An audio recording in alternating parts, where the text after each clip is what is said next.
Baiklah, ini merupakan pengenalan bagi kumpulan kami. Sarawak merupakan negeri terbesar di Malaysia yang dikenali sebagai Bumi Kenyalang dan terletak di bahagian Malaysia Timur.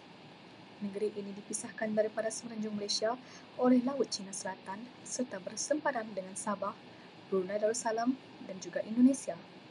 Sarawak juga mempunyai sungai terpanjang di Malaysia yang dinamakan sebagai Sungai Rajang dan gua terkenal di dunia iaitu Gua Mulu yang terletak di Miri Sarawak.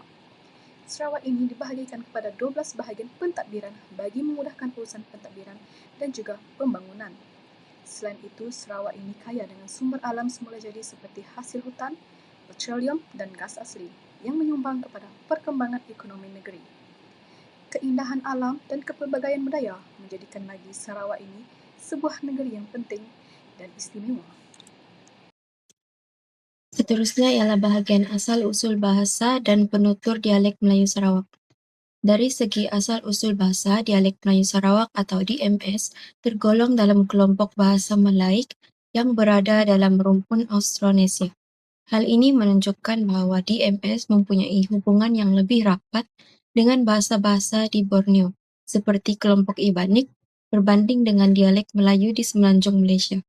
Malah, kajian oleh Asma Haji Umar juga menjelaskan bahawa kedua-duanya berasal daripada jurai keturunan bahasa yang berbeza. Oleh itu, DMS mempunyai identiti linguistik yang tersendiri.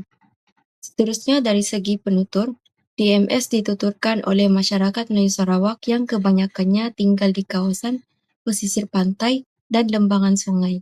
Kawasan ini penting kerana berkait dengan sejarah perdagangan dan perhubungan maritim pada masa dahulu. Selain itu, Sarawak mempunyai lebih daripada 3 kumpulan etnik. Oleh sebab itu, DMS telah berkembang sebagai bahasa perantaraan atau lingua franca.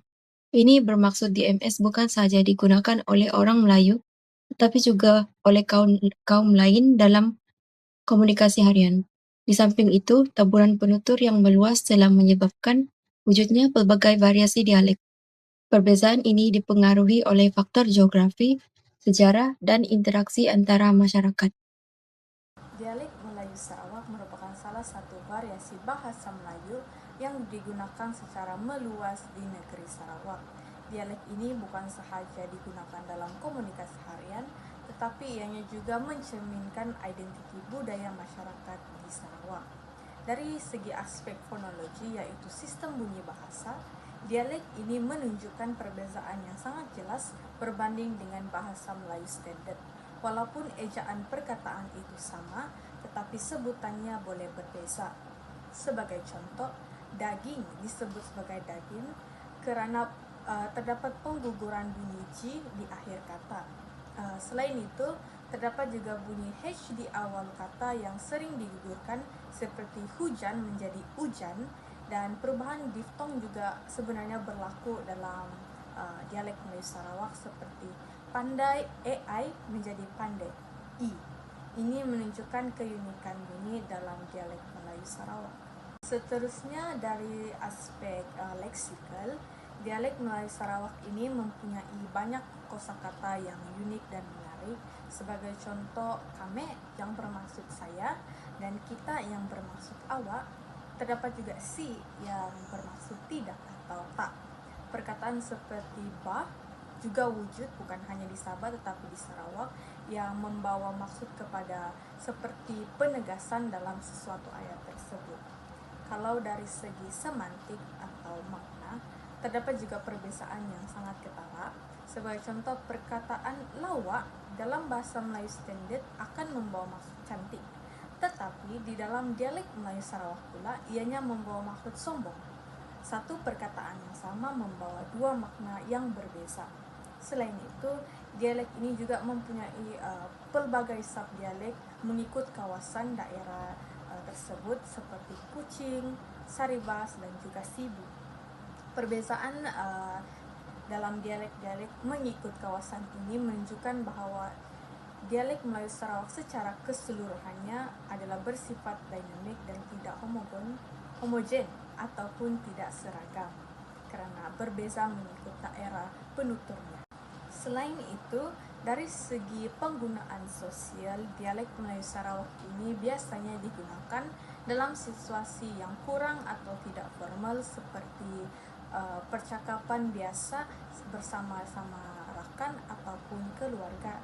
Contoh ayat yang digunakan adalah kame si mo gisiabah, digunakan dalam perbualan harian.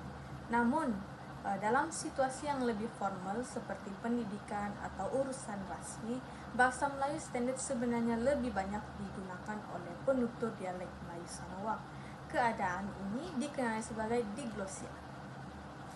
Dan akhir sekali, dialek ini sebenarnya sangat-sangat penting karena ianya mencerminkan identiti dan warisan budaya masyarakat di Sarawak yang sangat unik.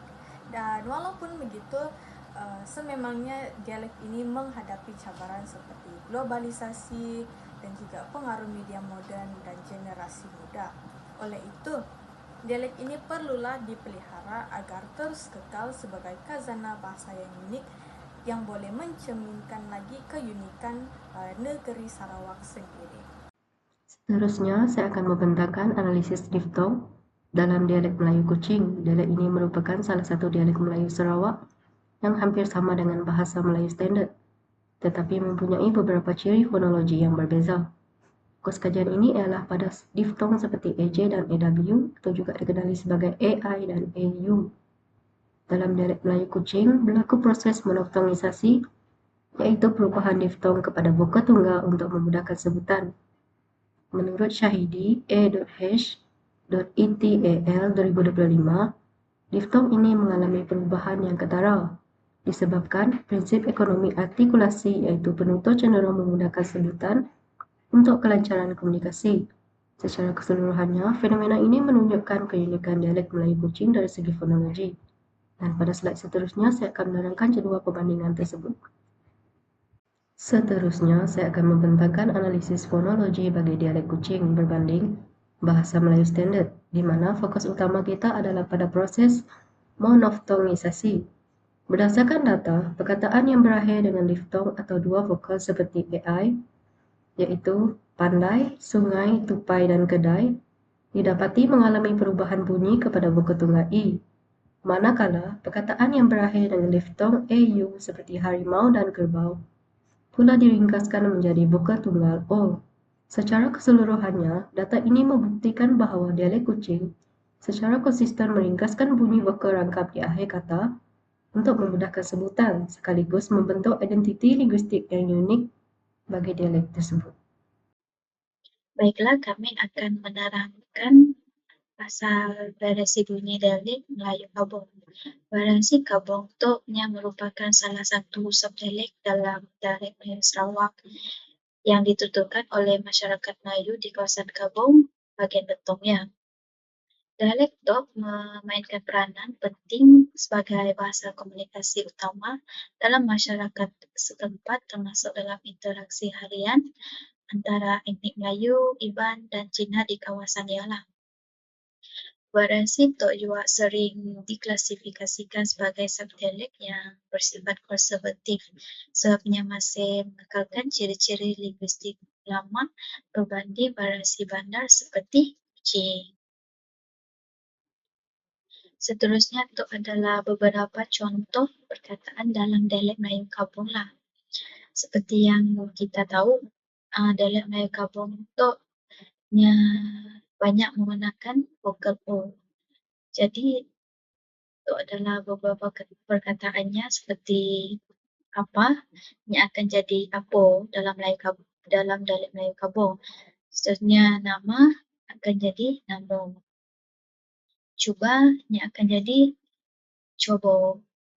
Singa yang akan jadi singo. Jalan yang akan jadi jalo. Siapa yang akan jadi sapo. Ialah beberapa contoh dari perkataan dialek Melayu Kabong yang kami dapat. Dialek Melayu Kabong tu memang akan banyak menggunakan vokal O pada belakang perkataan ialah. Sebagai kesimpulan, dialek Melayu Sarawak merupakan satu variasi bahasa yang unik dan mencerminkan identiti serta budaya masyarakat setempat. Perkembangannya dipengaruhi oleh berbagai faktor seperti interaksi antara etnik, aktiviti perdagangan, dan sejarah negari Sarawak itu sendiri.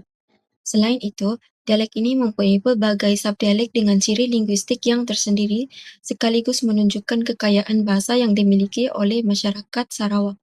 Dialek Melayu Sarawak juga bukan saja digunakan sebagai alat komunikasi harian, tetapi juga turut memainkan peranan penting dalam membentuk jati diri penuturnya.